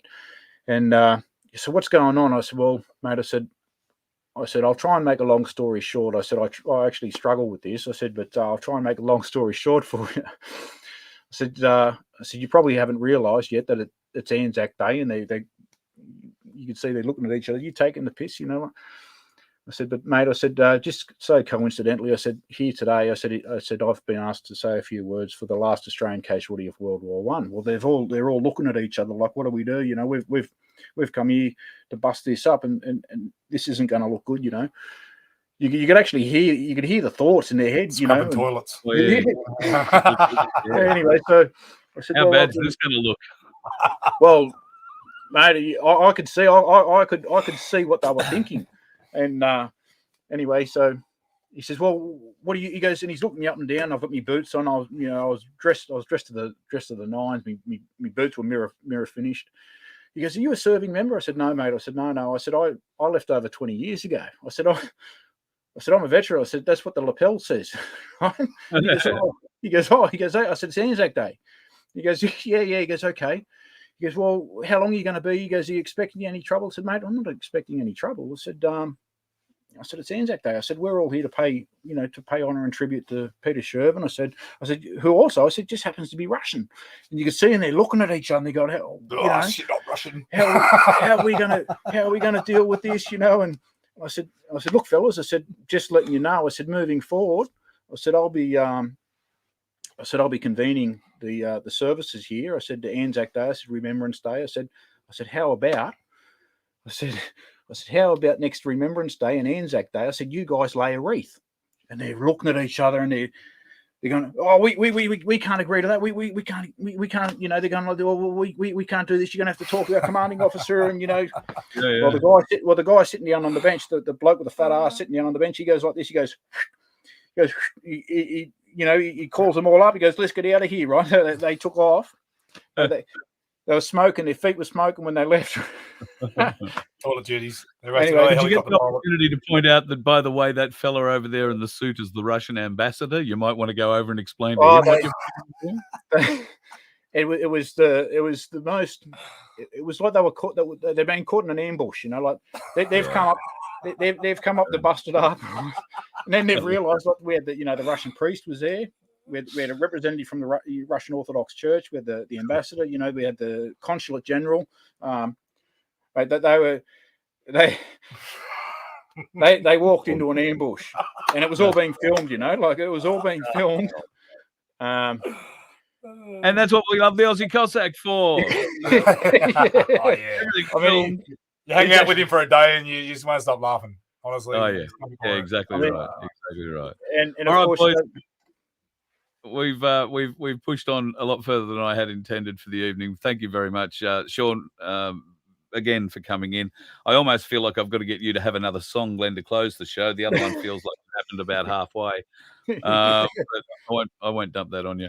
We'll do it next thank week. you very much. Another one for next week. That's the spirit. I'm looking forward to hearing it. As every week we get a lot of people who have got in touch after the one you did last time. So pretty keen to make sure that we get that happening on a regular basis. And Sean will hook you up for a one-night chat when you figure out how to survive, where you're going to survive, and who you're going to survive with. Is that the best way to describe the plan so far? Sounds all right. Hide in his gun cabinet. We're all right. If you hide in there, no one's coming near us. Yeah, true. Well, mate, I look forward to coming down and putting a few shots down range with you one day. That'll be awesome. Sounds good. You can spot for me. Yeah. No, only joking. I'll teach you how to read wind. That's about as exciting as getting told, "Hey, look, you're going on the Variety Club Bash. You're going to travel in a rental car from Brisbane to Ayers Rock, and you're going to sit in the back seat while some dickhead who doesn't know how to drive but won an Olympic gold medal gets to drive." So anyway, sorry, did that come out? God, am I harboring that? That seems a long time ago. Boys, I'm very sorry. Have yourself a great night. Look forward to talking to you again next week. And as always, there are plenty of dickheads on the road, folks. Please do not be one of them. Thanks, boys. We'll catch you again next week. Thanks, Carl. You let one ant stand up to us, then they all might stand up. Those puny little ants outnumber us 100 to 1. And if they ever figure that out, there goes our way of life. It's not about food. It's about keeping those ants in line. That's why we're going back. Does anybody else want to stay? Let's rock!